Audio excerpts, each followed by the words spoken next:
how to prevent blisters for runners. This is something that I know a lot about early on in my running career, especially my trail running career. I got blisters quite often. A few years ago, I'd say about 4 or 5 years ago, I really learned the tricks to prevent blisters. So I'm gonna go over that today. So the first thing you want to do, for my run today, I'm going to use Ultra Olympus 5s, and I'll get more into that why I'm going to use these. The number one thing to do first, in order to make sure that you're prepared not to have blisters, is to make sure your shoes fit well.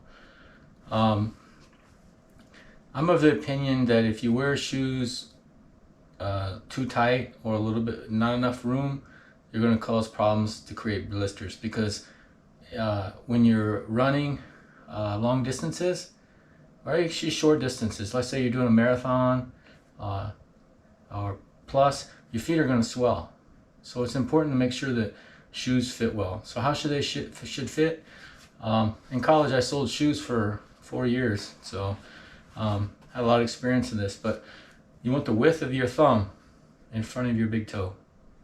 Some people say, well, it still feels a little bit loose in the back. Well, after they break in, that won't be a problem. But I often found people try to put on shoes too small. So that's very important. Different brands should fit the same size. Now, where they can differ in brands is the width. So like for Hoka, I use a wide. I wear 11 wide. An Ultra, I wear, because they get a large foot box, I just wear a standard 11. So that's important. Next important thing, I mean, if you learn anything from me in all my hundreds of videos, this is the number one thing I can tell you as a trail runner to prevent DNFs and just a miserable situation out on the trails, which is usually caused by chafing or blisters. Today we're talking about blisters. Is you must wear toe socks. This is very important. The reason you want to wear toe socks is, I got two different brands here. Back up. So I got Exoskin, I've got Injinji. I mainly wear Injinji. The reason is because they have different thicknesses, and I believe they're the patent holder. So Exoskin is also a good sock, but I think they have to pay some royalties to Injinji. But you can see here, toe socks are what they're going to do is they're going to keep your toes splayed, and they're also going to prevent your toes from rubbing up against each other and causing blisters. And both of these manufacturers, the material is very good. I don't have any heel blisters or blisters anywhere, but usually the most problematic area for trail running and also road running is going to be blisters around the toes. I don't get them at all with these. So those are toe socks, and with the toe socks, they have different thicknesses. Injinji has Ultra, which I'm going to be using today, is the thickest one. They have a trail version, which is middle thickness, which I think is good for training, and they have a road version. I don't recommend, you can see the wear on these, I don't recommend buying the road version, even if you run on the roads. They just wear out too fast. You know, Injinji socks are going to cost you $15 plus, depending on if you can get them on sale or not. So I highly suggest using the trail version, and if they're just short runs, just wear regular socks. You don't have to wear toe socks. But if you're running half marathon or longer, definitely wear toe socks. It will solve so many of your issues regarding your feet. Another thing I want to say is there's a lot of creams out there, powders out there that you can put on your feet. And what kind of scenario should you put stuff on your feet? It doesn't matter, like The Rock says. It doesn't matter! Never put anything on your feet. I can't say it strong enough. It doesn't do anything. It can cause you issues. There are a lot of people out there trying to make money selling products for creams and powders and stuff to put on it. You don't need it. Don't need it. It's going to cause you issues, and you're just going to waste your money. A lot of the pros agree with me. Carl Meltzer always says, don't put anything on your feet. There are a lot of people out there trying to sell money, make money selling these products. I've tried it, it doesn't help anything. Toe socks. Another thing you want to do, I've mentioned before, if you got any rough sections on your feet, you can file them down. Works really well. Like in my last race, which was 105 degrees, I got some skin wear, dried up. What I'll do is I come in with a file and just file it down. You don't want any rough spots. Another thing you want to do is you want to cut all your nails, especially you want to keep them cut all the time. 2 reasons. If you don't, you're going to wear out your socks faster. Nothing damages socks. This goes for dress socks too. I was in the shoe business for a while. You can have the most expensive socks, but if you let your toenails grow too long, they will cut them, make holes in them. So you want to keep your toenails cut, and then you want to file them down, especially before a race. I file all my toenails down, and helps prevent issues in damaging my socks, or sometimes if you don't do it, you kick a rock, which happens all the time, kick a root, you're going to have more damage if your nails are long. It's just a fact. You're going to lose toenails in ultras, we know that. But if you don't keep your toenails clipped and filed down, it's not just for the ladies.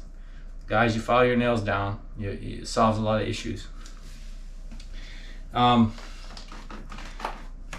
thing that I will do to prevent stuff from getting into the shoe and causing problems with my feet is gaiters. I have some gaiters on here, right here. Basically, you put the gaiter on. I don't use these in trail runs unless I'm running in a, I don't use them in training runs, short distances, unless I'm running in really bad conditions. These are for racing. So you put the gaiter on. This is an ultra gaiter. You put your sock on, toe sock on. Go ahead and do that now. The only disadvantage about toe socks is it takes time putting them on. You kind of just work one toe at a time. But in a race, if you change socks frequently, it can be a little troublesome.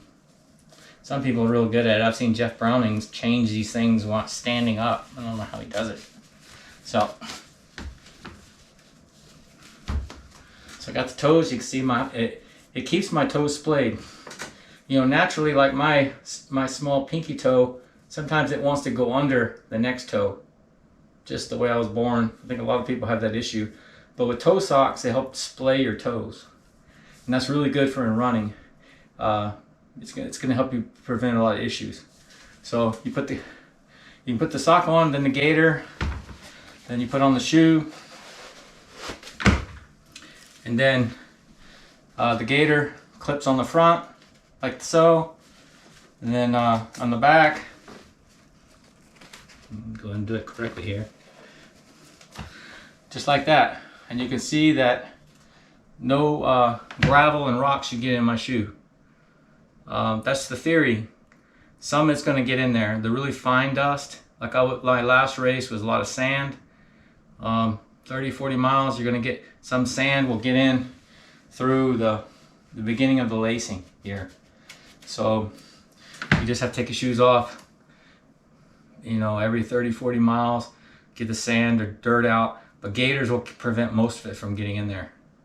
Because if you get small rocks or stuff inside your shoe, that's going to cause a blister. You got to take care of your feet. Take these guys off. So what do you do if you do get a blister? That's what I'm going to talk about now.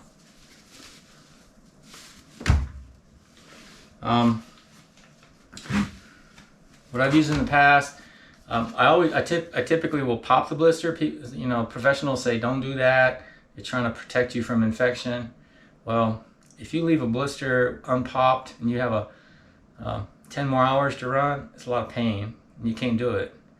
You got to take the fluid out of the blister. And then one thing I've done is I've used KT tape and wrapped it up.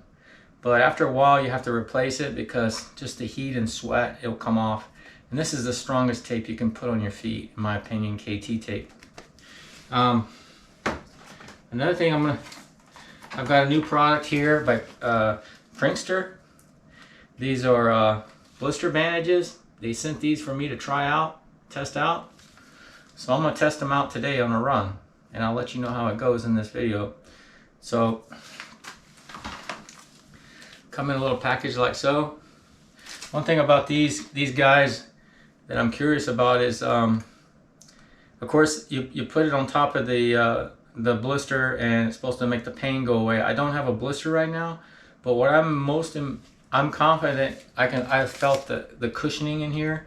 I'm confident that it would make the situation feel better, but my biggest concern or test for this product is to see if it will stay on my foot. Check out the adhesion.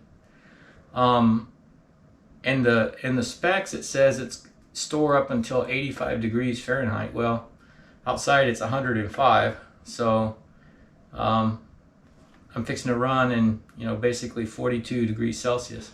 So it'd be interesting to see if this adhesion, well, it will work on my foot. So let's put it on now.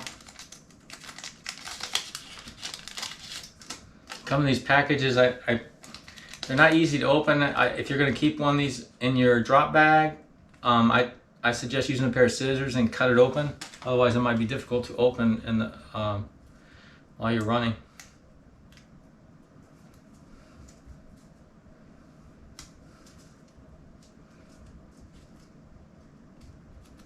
So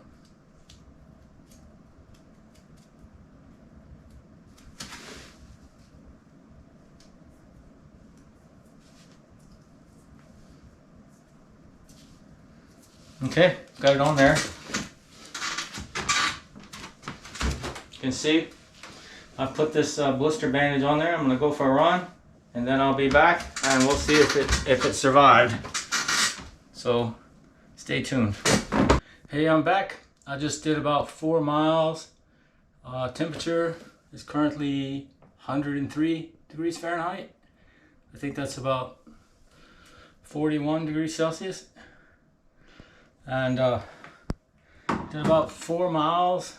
2 miles are on pavement. The pavement is really hot. I could feel the heat coming in through my shoes. So pavement is probably 130, 140 degrees. And then I ran some on the trails. But got my shoes on. I'm gonna take them off. We'll see how this bandage, this blister bandage did. See if it survived the heat. Curious to see how the adhesion did. So, yeah, did pretty good. It's come up a little bit around the edges, but it's not moving around. So I think it's a little bit closer shot. You can see my ankle there. I think it did pretty well. Like I said, I don't have a blister right now, but I was curious how the adhesion would do. You know, when you test something at high temperature, it's kind of like live testing. I've worked in electronics R&D my whole life, and we'll put like mobile phones or different electronic devices at 60 degrees Celsius for 2-3 weeks, and that will simulate 1 to 2 years life. That's how electronics companies test products. Same thing for running and human body. If you want to really push yourself on a run, you run at high temperature, or you can also do it at low temperature. This bandage I wanted to test at high temperature, especially since the warehouse temperature max was 85 degrees Fahrenheit, which I believe is like 25 to 28 degrees Celsius, something like that. But it looks like it did pretty good. So I hope this video was helpful on how to prevent blisters. If you have any questions, feel free to leave me a question in the comments. Wish you a good run. Bye for now.